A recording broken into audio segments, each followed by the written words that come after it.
e Alcamo che a sua volta ci sta provando senza però veri e propri tiri in porta.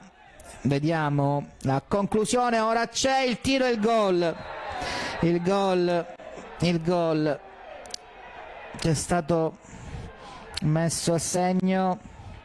Lentini all'11° gol stagionale, questo è molto pesante.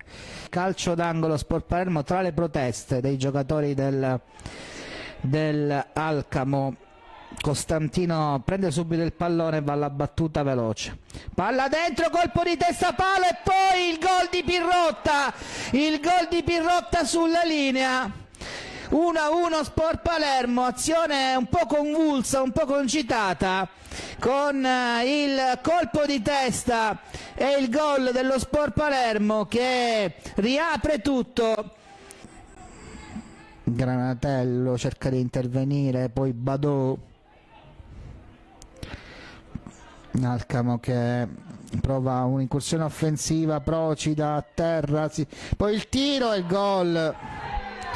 il gol Failla, nuovo entrato Failla. E beh, anche qui secondo tiro in porta, secondo gol avviene al minuto 69.